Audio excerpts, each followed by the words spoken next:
अस्सलामुअलैकुम व्यूवर्स, कैसे हैं आप सब। उम्मीद है आप सब खैरियत से होंगे। आज मैं मटन की एक नई रेसिपी लेके हाजिर हुई हूँ। ये खाने में बहुत ही मज़े का खट्टा सा है। आप भी इसे अपनी घर में एक दफ़ा ज़रूर ट्राई कीजिएगा। तो फिर चलते हैं आज की रेसिपी की तरह। सबसे पहले हम हाफ कप ऑयल डालेंगे और इसमें टमाटर और ब्राउन किए हुए प्याज का पेस्ट डालेंगे। हमने यहाँ हाफ किलो टमाटर लिए हैं और उनका पेस्ट बना लिया है। अब हम इसे अच्छे से ऑयल में मिक्स करेंगे। अब हम इसमें डालेंगे 1 चम्मच कुटी हुई अदरक और 1 चम्मच कुटा हुआ लहसुन और इसे अच्छे से प्याज टमाटर के पेस्ट के साथ मिक्स करेंगे और 1 मिनट के लिए फ्राई करेंगे। हाफ चम्मच हल्दी, 1.5 टेबलस्पून सुरख मिर्च पाउडर, 1.5 टेबलस्पून नमक। मेरे पास ये हाफ चम्मच का मेजरमेंट है, इसलिए मैं 3 डाल रही हूँ।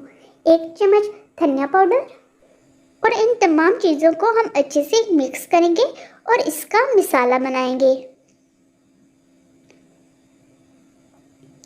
अब हम इस मसाले में डालेंगे जायफल, थोड़ी सी 7-8 काली मिर्च और 1 दालचीनी का टुकड़ा और इसे भी अच्छे से मसाले के साथ भूनेंगे। अब हम डालेंगे 1 मोटी इलायची और 2-3 सब्ज इलायची और इसे भी मसाले के साथ अच्छे से भूनेंगे। इससे मसाले की खुशबू और जायका बेहतर हो जाएगा। अब हम 1 किलो मटन लेंगे जिसे हमने बॉईल कर लिया है। अब हम इसे मसाले के साथ 3 से 4 मिनट के लिए अच्छे से भूनेंगे। 3-4 मिनट भूनने के बाद हम 1 कप दही को लेके इसे अच्छे से मिक्स करेंगे और इस मसाले में और गोश्त में डाल देंगे। याद रहे कि हमने यहाँ पे फ्लेम को बहुत ज़्यादा लो कर लिया है ताकि दही की गुठलियाँ ना बने। अब हम इसमें हस्बे ज़रूरत पानी डालेंगे। आपने जितना शोरबा बनाना है आप इस लिहाज से इसमें पानी डाल दें और हल्की आंच पे इसे 10 मिनट के लिए ढक के पकाएंगे। 10 मिनट के बाद अब हमारा गोश्त तैयार है। तो लीजिए नाज़रीन, हमारी आज की रेसिपी मटन तैयार है। आप इसे चपाती और नान के साथ सर्व कर सकते हैं। आप भी अपने घर में से एक दफ़ा ज़रूर ट्राई कीजिएगा और हमें अपनी कीमती आरा से आगाह कीजिएगा।